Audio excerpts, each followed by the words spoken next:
Alright guys, I just want to make a quick video on how to bleed a clutch on a 05 through 09 Mustang. I'm pretty sure it also correlates into the other ones for the newer cars, like the Gen 1 Coyotes, but as long as you don't have like any of the bleeder valve stuff, because we don't have any of the bleeder valves. So what you got to do is you got to get this here. This is a brake bleeder vacuum kit from Harbor Freight. It's like $20 something. Any type of rubber stopper like this. I got mine too big. I got it from Home Depot. They have these little rubber stoppers. It's like $1.89. You get these, and then you get your kit. It comes with this fitting. Comes with the hose and everything you need. The only thing I do recommend getting as well is some bits and then a drill for you, because once you get the bits and drill, it'll be a lot easier when you drill into this. I recommend freezing this before you start drilling into it. It'll be a lot easier, and it'll be the rubber gets hard when you put the barb fitting. It'll be a lot easier to get that in there if you freeze this first and then drill it. But you don't have to, it's just preferred.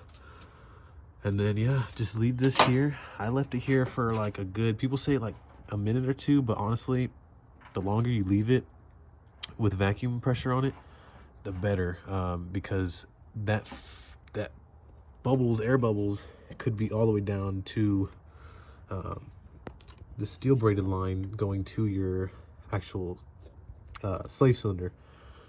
So there could be air down there. So the longer you leave it, the more the air has time to travel up through the lines and come out through the top of the reservoir. The bubbles come out to the top. So honestly, I prefer just to leave it like 20 minutes. Go take a shit, piss, watch a quick YouTube video, come back, and then hold it on 20 vacuum. And then once you're done doing all that, you just release it.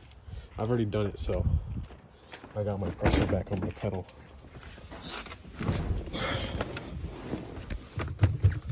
And then you just start pumping. And I would say pump maybe 20 times, 30 times, super fast. Just start pumping like this.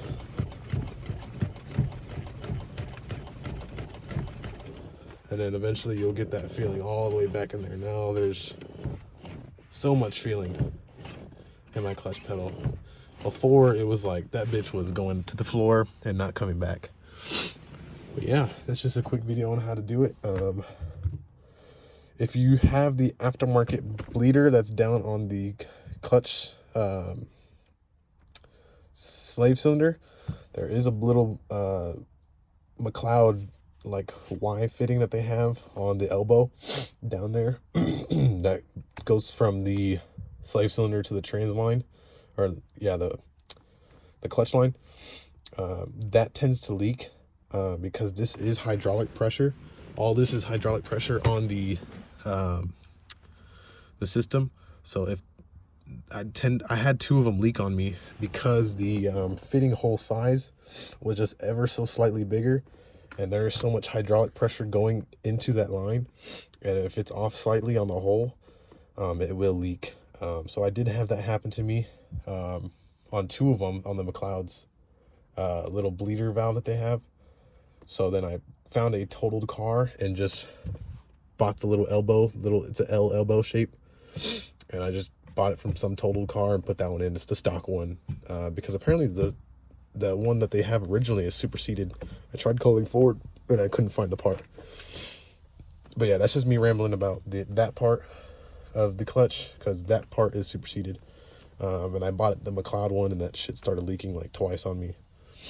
But yeah, that's the easiest way to do it, and probably the cheapest way, because there's a lot of other ways to do it, and people say jack up your car. I did all that.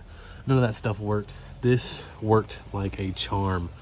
Literally just get this bleeder kit, pump it 20 pounds of mercury, leave it for like 20 minutes, 30 minutes, however long your YouTube video and your piss and shit is.